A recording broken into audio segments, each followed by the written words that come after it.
whole different It's culture. gonna be okay. Now make sure you stay with her the whole time. I'll be here right after school to pick you up. Okay, Mom. Okay, have fun. Bye-bye. Bye. Ignore my mom. She's so annoying. She's totally freaking out about this whole thing. She freaks out about everything. She always does that. Ignore my mom. So, ready for your first day in the wicked castle of doom? I mean, like, seriously, it's so boring. I don't know how they can put us through this, like, every single day. How many schools do you have in your village? None.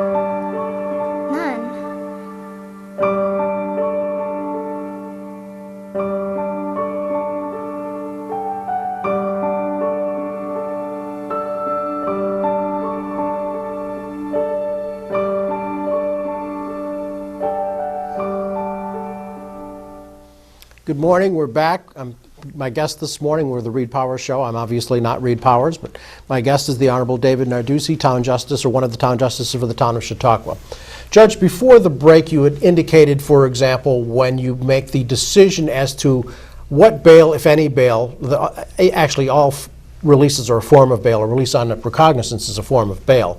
But in making the decision as to what the proper bail should be, it's looking into the community itself. And that's one of the things I've always found best about the town justice system.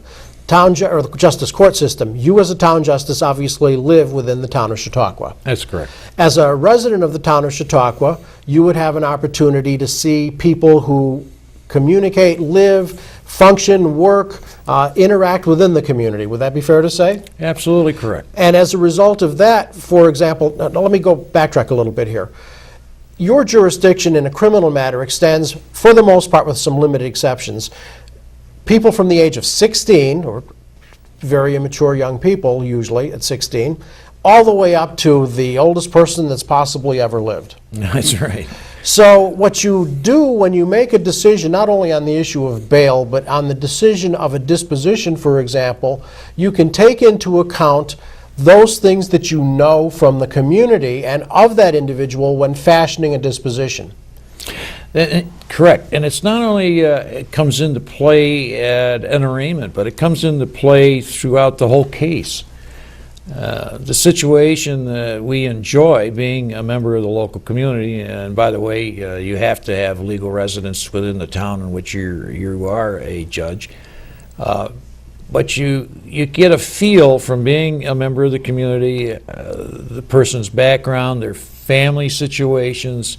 And there may be some other intrinsic issues out there that are not influencing you, but helping to guide your decisions on such matters as bail at arraignments, or even sentencing issues after the time, should the case get to the point where the individual's pled or found guilty. So having this knowledge of the individual's fit within your community, his interactions that he plays within the framework of our community, goes a long way in helping you as a judge decide how best to help this person. And again, you know, we're there not to punish, we're there to rehabilitate. And that's a hard thing for people to understand. Our prime job is to stop folks from committing crimes. So when we look at what does it take to help rehabilitate an individual, certainly there are personal situations that you're privy to because you live here and you hear stuff. Helps in making the best judgment that you can to put this person on the right path to being a better person. And actually, when you think about it, I want the viewing audience to think about this most. When I said 16-year-olds, I meant that 16-year-olds have jurisdiction in the justice courts without any exception in the case of a criminal matter.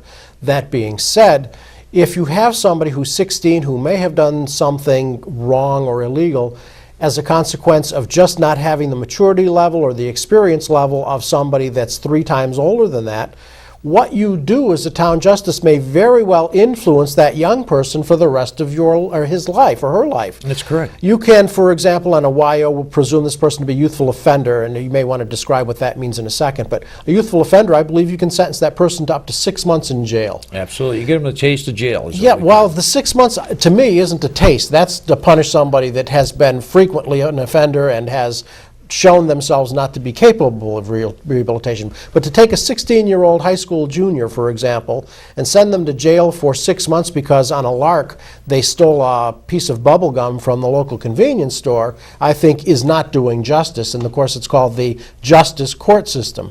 Yeah, right. And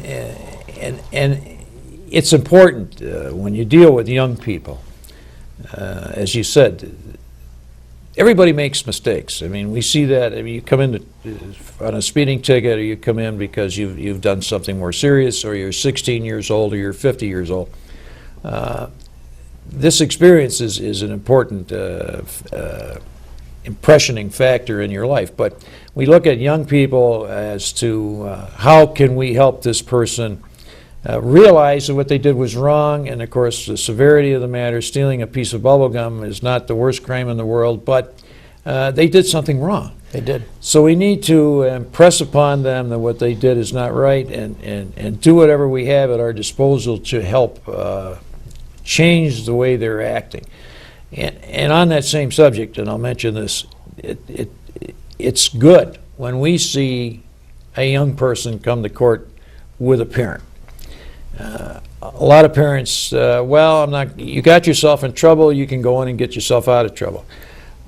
We like to see the parents come to court with their child, because it says to us that you care and that you want to help this child find a better path through life.